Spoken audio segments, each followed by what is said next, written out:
Pernahkah kamu merasa berada di tempat yang salah, dikelilingi oleh orang-orang yang selalu menyalahkanmu, tidak menghargaimu, mungkin meremehkan, atau bahkan menusukmu dari belakang? Lingkungan itu yang kamu sebut toksik membuatmu lelah, ingin pergi, ingin menyerah. Tapi entah kenapa kamu tetap di sana, seolah ada sesuatu yang menahannya, tapi kamu tak tahu apa. Dan sekarang aku ingin mengajakmu untuk merenung, bagaimana jika lingkungan itu tidak datang untuk menghancurkanmu, tapi untuk menyembuhkanmu? Bagaimana jika orang-orang yang menyakiti bukan datang sebagai musuh, tetapi sebagai cermin yang menampakkan sisi-sisi dalam dirimu yang selama ini kamu abaikan? Carl Jung, seorang psikolog yang mempelajari kedalaman jiwa manusia, percaya bahwa di dalam diri kita ada bagian yang tersembunyi. Bagian yang tidak pernah kita lihat atau tidak berani kita hadapi. Ia menyebutnya the shadow atau bayangan. Bayangan ini bukan sesuatu yang jahat, tapi ia menyimpan semua hal yang kita tolak, kita sembunyikan dan kita kubur dalam-dalam. Seperti trauma masa kecil, rasa takut ditolak, rasa tidak berharga, amarah yang tak pernah diberi tempat, kesedihan yang kita paksa untuk diam. Dan kadang, dunia luar hadir untuk mengguncang permukaan agar yang tersembunyi di dalam akhirnya bisa muncul ke permukaan. Ketika seseorang meremehkanmu, bisa jadi itu memunculkan rasa sakit lama saat dulu kamu tidak pernah dianggap di rumah sendiri. Ketika orang lain mengabaikanmu, bisa jadi itu membangkitkan luka. Saat kamu kecil, kamu merasa tidak cukup penting untuk dicintai. Ketika kamu dikhianati, bisa jadi itu adalah panggilan jiwa untuk menyadari bahwa kamu terlalu sering mengkhianati dirimu sendiri dengan memaksa tersenyum saat hatimu ingin menangis. Maka apa benar lingkungan toksik itu hanya tentang mereka? Atau jangan-jangan di balik segala rasa sakit itu tersembunyi peluang untuk menyembuhkan sisi-sisi batinmu yang selama ini kau tinggalkan? Jangan buru-buru menutup pintu pada rasa sakit, karena rasa sakit itu kadang adalah guru terbaik. Dan seperti kata Jung, segala sesuatu yang membuat kita marah tentang orang lain bisa menjadi jalan untuk memahami diri kita sendiri. Mungkin ini saatnya kita melihat lingkungan toksik itu bukan hanya sebagai sesuatu yang harus dihindari, tapi sebagai undangan. Undangan untuk menyelam lebih dalam ke dalam diri dan bertemu dengan bayangan kita sendiri. Karena penyembuhan sejati tidak datang dari kabur, tapi dari keberanian untuk melihat apa yang selama ini tidak ingin kita lihat. Carl Jung percaya bahwa manusia bukan hanya terdiri dari pikiran dan tindakan yang tampak, tapi juga dari dunia batin yang luas, penuh lapisan yang tersembunyi. Di dalam diri setiap manusia, ada yang disebut sebagai persona topeng sosial, citra yang kita tampilkan kepada dunia. Tapi di balik topeng itu, ada sesuatu yang jauh lebih dalam, sesuatu yang kita tolak, yang kita sembunyikan, baik dari orang lain maupun dari diri kita sendiri. Inilah yang disebut Jung sebagai the shadow. Shadow adalah bayangan psikologis yang terbentuk dari segala sesuatu yang tidak kita izinkan muncul ke permukaan. Bukan hanya sisi gelap seperti amarah, iri hati, atau rasa takut, tapi juga potensi, keberanian, dan impian yang kita kubur karena merasa tidak layak. Shadow adalah diri kita yang belum kita peluk. Bayangan ini bukan musuh, tetapi bagian dari keutuhan kita sebagai manusia. Bayangkan kamu adalah cermin besar. Di satu sisi kamu memantulkan senyum, keramahan, pencapaian, dan kebaikan. Tapi di sisi lain, kamu juga memantulkan sisi yang kamu anggap memalukan, seperti trauma masa kecil, rasa minder, ego yang tak terkendali, sifat manipulatif yang muncul saat kamu terpojok. Masalahnya, kita lebih suka menyingkirkan bayangan itu. Kita berkata, itu bukan aku. Kita menguburnya dalam-dalam sampai suatu hari, dunia luar lewat lingkungan yang toksik datang mengusiknya. Lingkungan toksik sebagai cermin shadow. Inilah mengapa Carl Jung percaya bahwa orang lain sering menjadi cermin psikologis kita.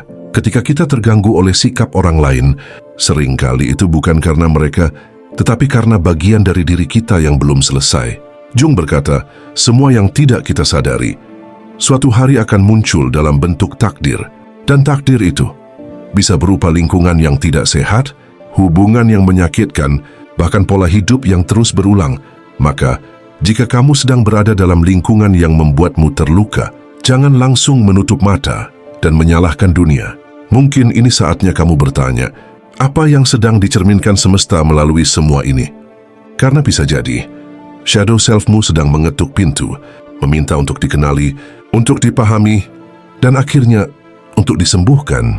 Ketika kamu berada dalam lingkungan toksik, mudah sekali menyalahkan orang lain, menunjuk mereka yang kasar, manipulatif, atau tak peduli, lalu berkata, mereka racun dalam hidupku.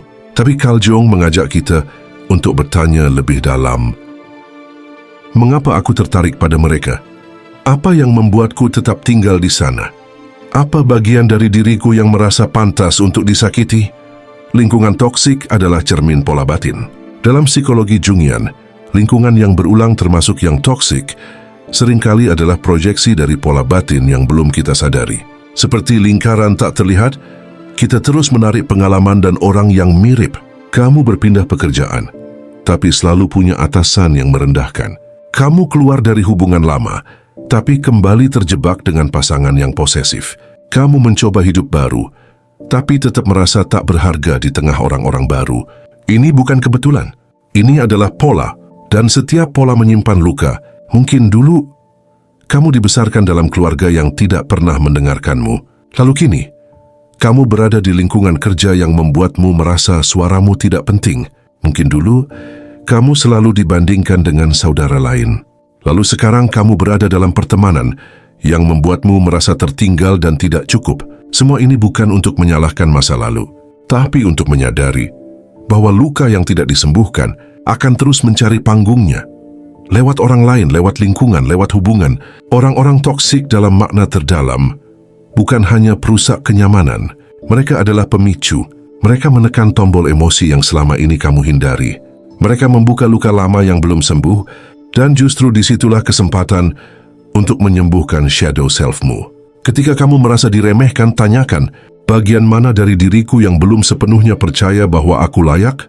Ketika kamu merasa diabaikan, tanyakan, apakah aku sudah benar-benar hadir untuk diriku sendiri?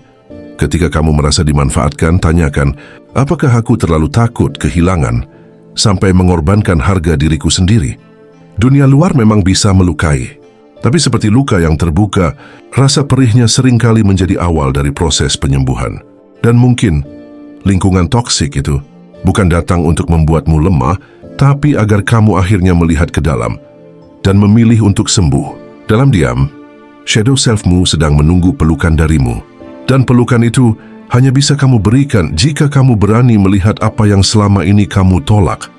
Mungkin lingkungan toksik itu memang menyakitkan, tapi di balik rasa sakit itu ada pesan yang lebih dalam.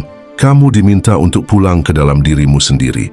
Carl Jung tidak mengajarkan kita untuk membenci bayangan, tapi untuk menerimanya, karena hanya dengan menerima, kita bisa menjadi utuh. Ketika kamu mulai menyadari bahwa dunia luar hanyalah cermin, kamu tidak lagi sibuk menyalahkan, tapi mulai bertanya, apa yang sedang dipulihkan dari dalam diriku? Maka, jika kamu sedang berada dalam situasi yang berat, jangan buru-buru melabelinya sebagai kutukan. Bisa jadi, itu adalah pintu. Pintu menuju kesadaran, pintu menuju kebebasan batin, dan pintu menuju versi dirimu yang lebih utuh dan sadar.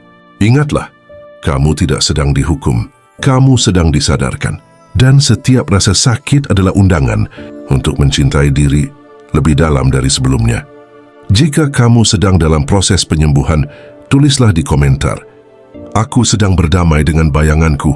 Jangan lupa tekan tombol like dan subscribe agar selalu terhubung dengan video-video selanjutnya, karena disitulah perjalananmu dimulai.